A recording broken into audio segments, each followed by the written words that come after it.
Pausa rapidinho agora para falar de dica de ouro para os papais e mamães. Depois de experimentar a nova Hug Supreme Care Fralda Roupinha, tudo ficou ainda melhor pro meu filho. É a única com canais em X que se adaptam aos movimentos, com 2 vezes proteção noturna e cintura elástica que se adapta ao corpinho do bebê, além de ser super fácil de colocar e tirar. Praticidade pura. Então guarda essa dica. Nova Hug Supreme Care Fralda Roupinha. Bebê, estamos juntos nessa, mais do que nunca. Agora curta seu podcast. Chegou a melhor parte do podcast. É hora de provar a melhor Coca-Cola.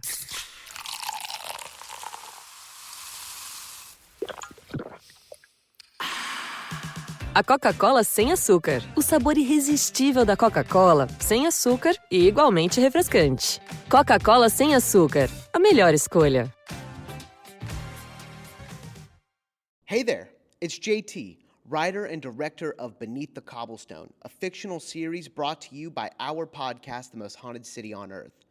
What you're about to listen to is episode 2, so if you haven't listened to our pilot yet, go back to episode 1, which was published on our main podcast page October 6th of 2023. If you love this series, consider joining our Patreon for early releases and 0 ads always. Thanks so much for listening and enjoy the second episode of our radio play, Beneath the Cobblestone.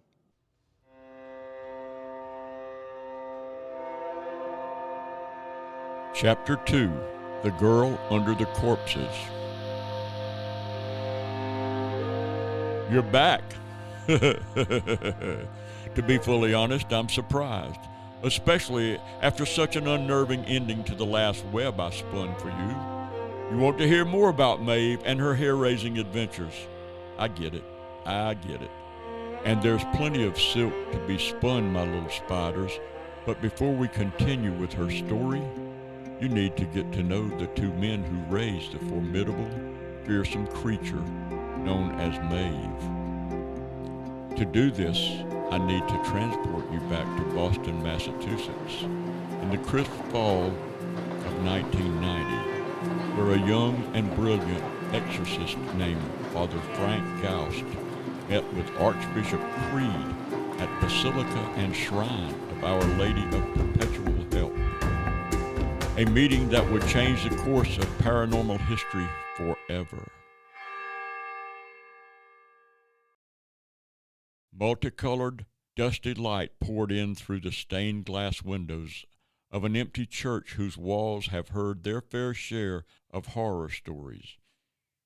Large, ornate carvings of biblical figures seemed to burst from the ribs of the church, frozen in air over choppy flames inside runny candles.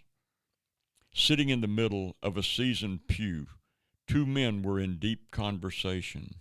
It isn't a good look, Gaust, on you or the church. Your Grace, the boy wasn't sick, believe me. Archbishop Creed sat there in silence for a minute, watching the priest play the exorcism through his head, trying to identify where it all went wrong. I had it eating out of my hand at first, though I was wary, as it almost seemed too easy. The ritual, it was going too well. I watched for that. Archbishop Creed shook his head and ran his fingers through his beard. They said you were too young for this type of work. I should have listened. No, Your Grace, respectfully, you're wrong. I'm doing what Christ put me on this earth to do. Father Gaust placed his hand on Archbishop Creed's shoulder. Creed pulled away, letting Gaust's hand fall and retract. Explain to me how this happened, because decisions must be made, and I need your side.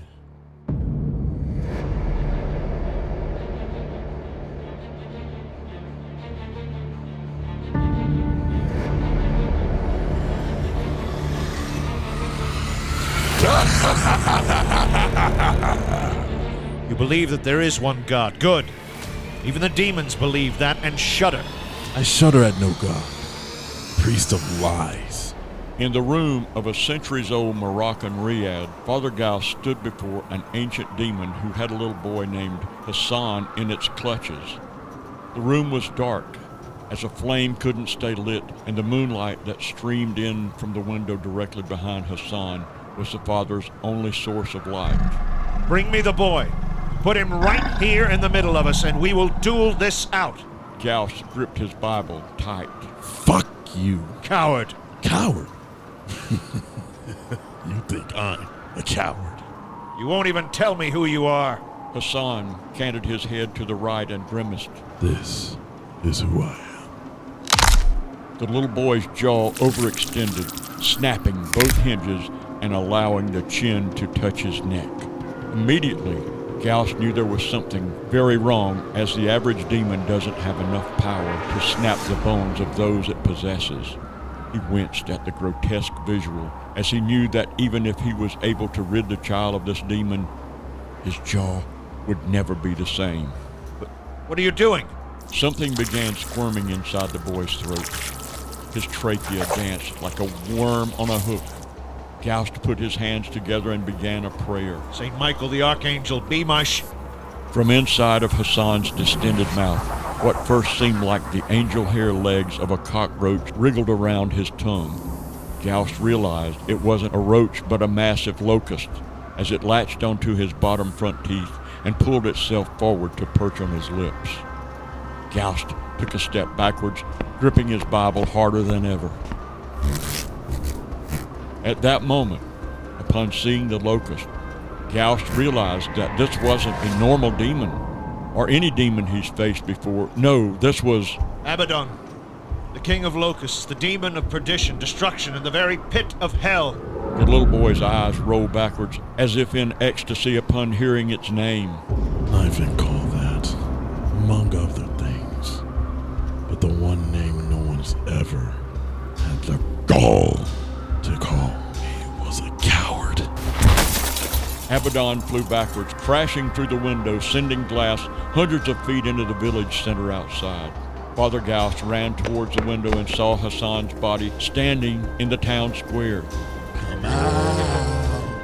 Unless you're too much of a fucking coward to face me outside of a bedroom. Gaust closed his eyes, tilted his head upwards towards the ceiling, took a deep breath, and prayed. Angel of War, I know you're watching. Guide my hand. Gaust opened his eyes and faced the demon straight on. I'm coming. As he stepped onto the bed, then the window frame, Abaddon stretched Hassan's right hand out like a vagabond asking for change.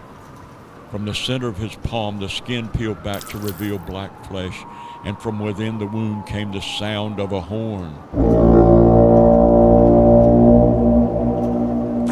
As Gaust approached the demon, everyone in the village emerged from their houses to investigate the source of the noise. Gather around, everybody. Hundreds of confused people began to encircle town square. Parents held their children tight. A dog who escaped through its front door zipped across the square. Clouds separated from one another, allowing moonlight to spill onto every inch of the ground. Witness a spectacle you don't see every day. Let the moon light your way to watch this young priest get his ass whooped. Stay back, everyone. Just wants an audience. They all do. This one's no different than the others. Oh, I sure do love an audience. But so do you, Father. I wonder if you could guess how many priests I've dragged to the pits of hell because of their narcissistic desires. Thousands. Father Gaust stood inside of a coliseum made of people. A baby was heard crying in its mother's arms behind Father Gaust. I'll let you walk away from this, Father. You can turn around and let me do what I need to do. And I promise I won't say a word to your God. That's something only a coward would say. You're afraid of me, aren't you? Abaddon gritted his teeth, lifted Hassan's hand up, then snapped his fingers. Gaust turned around and saw the mother who was holding her baby on her knees sobbing. Then Gaust felt hot breath in his right ear. Gaust! Abaddon suddenly struck Gaust in his chest, sending him tumbling to the ground. Sand swirled up around Abaddon in tornadic fashion as Gaust attempted to recover from having the breath ripped from his lungs. The wind whipped faster, and the townspeople closed their eyes and mouths to avoid being blinded and choked with sand. Gaust shielded his face with his arms and balled up into a fetal position as the sand pelted him. It felt like millions of needles piercing any skin exposed to the air. Then, it all stopped. In a split second, the violence just stopped. Gaust cracked his sand-crusted eyelids and sat up to see that Hassan was the only person standing. With bloodshot eyes directed at Father Gaust, a wobbly stance, and split lips, the boy looked malnourished to the point of death. The townspeople sat up coughing and wheezing, also acknowledging Hassan. Hassan? Can you hear me? The boy's mouth slowly opened and what seemed like enough sand to fill a gallon bucket spilled out onto the floor, covering his little bare feet. Glancing over to the townspeople watching, Gaust saw the mother holding her dead baby in silence. Gaust whipped his head back to Hassan, who's now face down on the ground. Scrambling to his feet, Gaust hesitantly approached Hassan, whose ripped, sandy clothes glimmered in the light beams cast by the dark orange sunrise. Hassan! Gaust knelt down to the boy and slowly turned him over. As the boy's back hit the ground, his snap-bottom jaw sunk in towards his throat, and baby teeth fell from the child's gums. Quickly covering his mouth with his hand, he knew then and there that he'd lost this battle.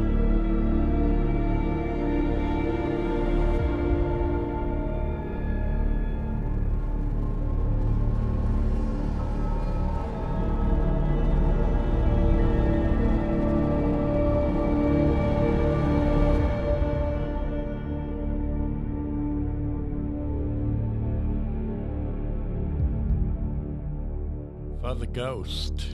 Yes, Your Grace. I need you to know that I believe you. I know that you fought with an iron cross and the good book in Morocco, and I know that it's very likely that there was absolutely nothing you could have done to save that baby and that boy. Some battles, neither science nor religion can explain how they can be won. But the church has ordered an immediate dismissal from your priesthood for you, Father Frank Gaust. Gaust closed his eyes and took a deep, calming breath into his lungs. I'm sorry. Gaust opened his eyes to see Archbishop Creed staring back at him with a sorrowful face. Thank you for everything, Your Grace. Standing up from the pew, Gaust removed his collar and placed it into the Archbishop's hand, then walked away. Before exiting the aisle, Archbishop Creed spoke. They're building something. Gaust stopped and turned around to see the short old man slowly stand, grip the pew, and make his way down the aisle until he landed inches away from Gaust's chest. Creed looked around the empty church for anyone else, as if he was about to tell Gaust a dirty secret. Who? The church? No. This has nothing to do with the church. It's the government. They approached me a few weeks ago, knowing what I do for the church, and asked if I recommended anyone for a program they're building. I gave them your name. Archbishop Creed looked paranoid. Gaust followed his eyes as they danced around the church, looking for clergy who'd come to pray. Listen, this program is going to piss the church off. Up to now, we've controlled the paranormal landscape, how people see it, how it relates to God, everything. But this will change all of that, and I'm ashamed to say that I think it's for the better. If they knew I felt like that, well, I'd be walking out of this church dismissed with you. I won't say a word, Your Grace. Thank you.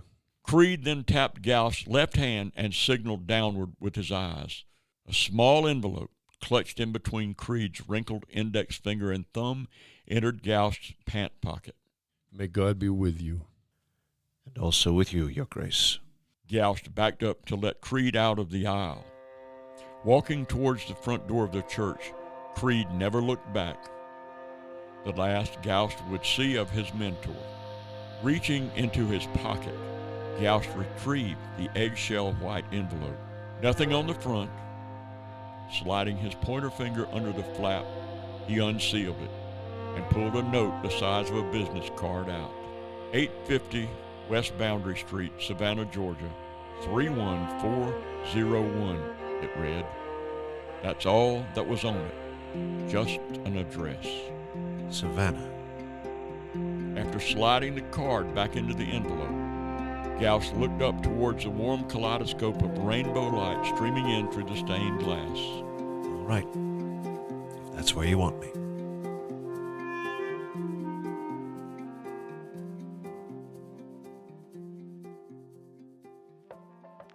Good morning, Savannah. It's your boy, DJ SAV, coming at you with some good news. It's Friday. You hear me right? Only 8 more hours till the party starts, my little worker bees. Buzz on into those offices, ask what the queen needs, knock it out, then clock it out, and dive into that pool, because it's going to be a scorcher here in the deep south.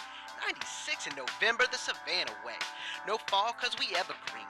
I'd say let's cut to a commercial break, but it's Friday, so let's celebrate. Start moving to the groove and behind that wheel, my Irish city, because I got Sinead O'Connor's new hit, Nothing Compares to You, up on deck. Check it out. 96 in November, Judas Priest. Gaust felt the warmth kiss his face as soon as he cut off the air conditioning. Stepping out of the car, he was pummeled by another wave of heat. This time it was wet. He wore a black suit, white shirt, and black tie with black loafers. Oh, God, screw this. As fast as he could, Gaust peeled the coat off his body and tossed it back inside of his newly purchased Honda Accord. While rolling his sleeves up, he looked towards the unimpressive long brick 2-story building which the address in the envelope led to. Only one car sat in the gravel parking lot, large enough to park 100, maybe more. No signs anywhere on or around the building either. Mysterious, Gaust thought. After getting both sleeves above his elbows, he made his way toward the deeply tinted, possibly just black glass door. The only door he saw.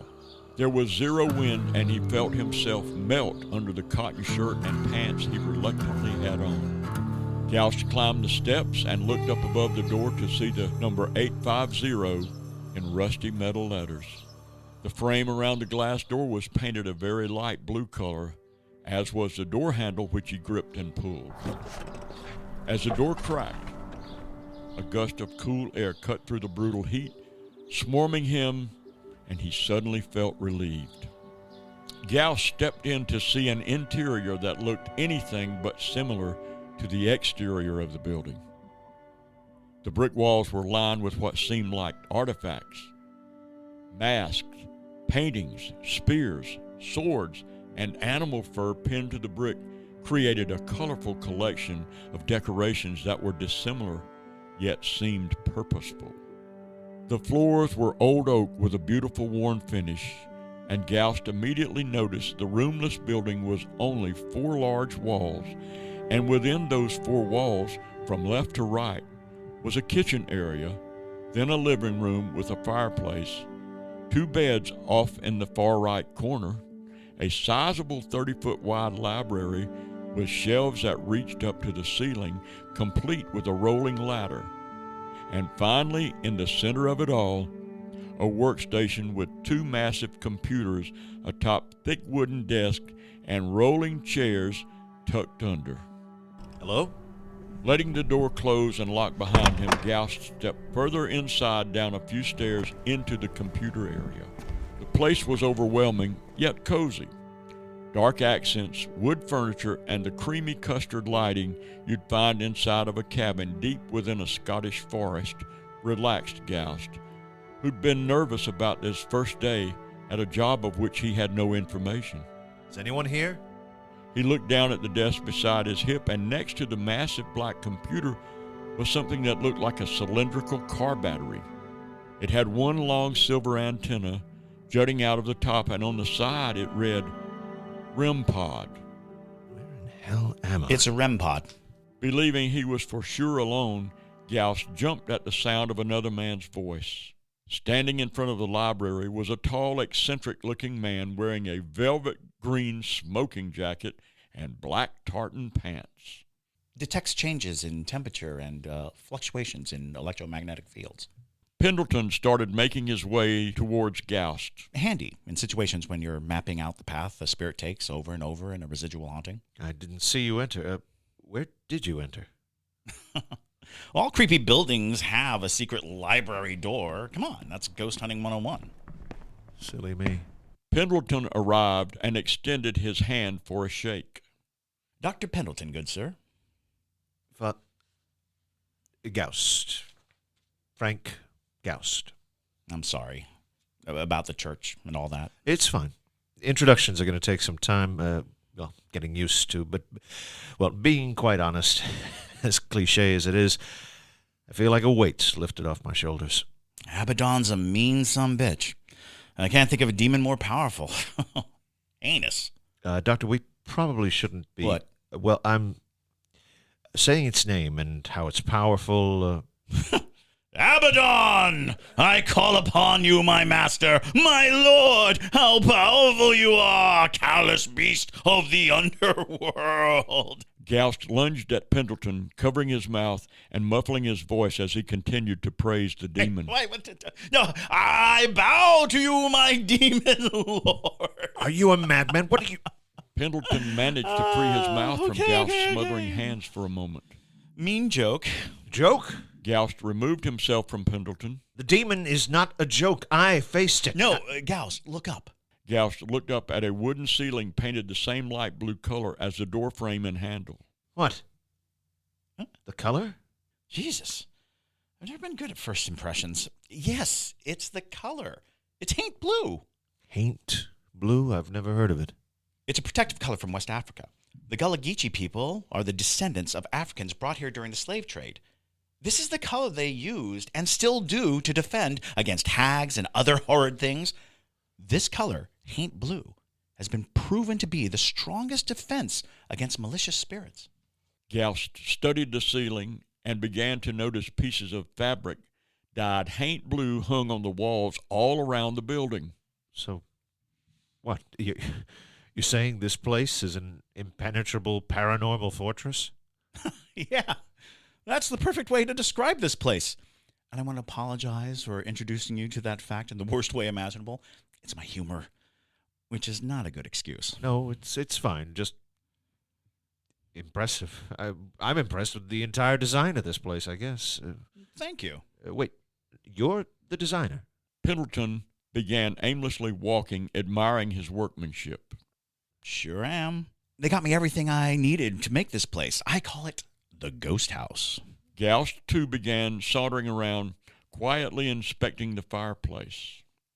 It's a working title. Gaust lifted his hand, palm out, towards Pendleton. No, I like it. It's simple, but effective. I'm glad to hear that, because it's ours. Gaust shot a glance over to Pendleton. Ours? Like, just us? Just us. Gaust smiled, astonished at what he's hearing. Pendleton smiled too, curious at what Gaust was thinking. What? I don't know. I expected a large team, 30 or maybe 40 plus. Running his hand through his hair, Pendleton looked embarrassed. I'm sorry you're underwhelmed. No, not at all. It's quite the opposite. This is perfect. This. Pointing his finger towards the floor, Gaust's face beamed with the same joy of a person who just quit their office job to make art for a living. This is where I can work. Pendleton clapped his hands in excitement. Exactly. No, wait, what is it that we do again?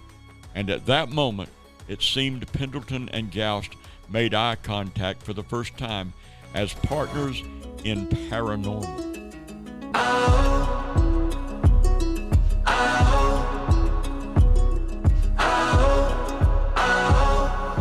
Left, right, left, I keep marching on. I take it step by little till we make it to the river or it's all but gone.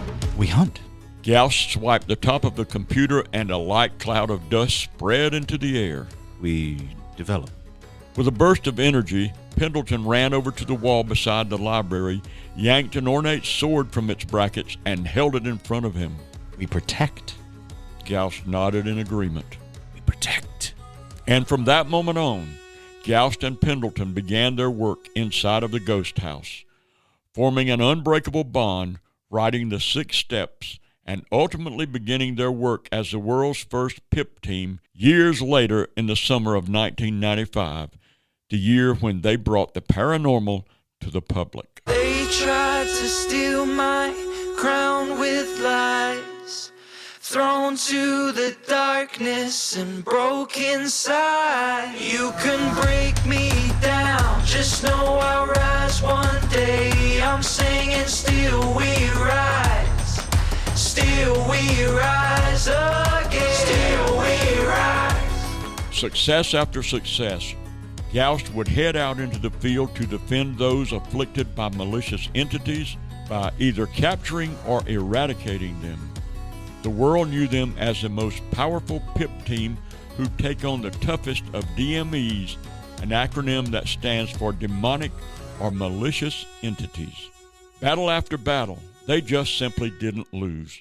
DMEs began to know the team of 2 by name and feared capital punishment if haunting hard enough to attract their attention. From a paranormal standpoint, the world became safer than it's ever been. 2002 being a year where Gaust was only called out a record 5 times, a number that's usually anywhere around 50 per year on the lowest end. 2003 was similar. That was until December 1st, 2003 came along, a day that changed the paranormal world forever, the day they found the girl.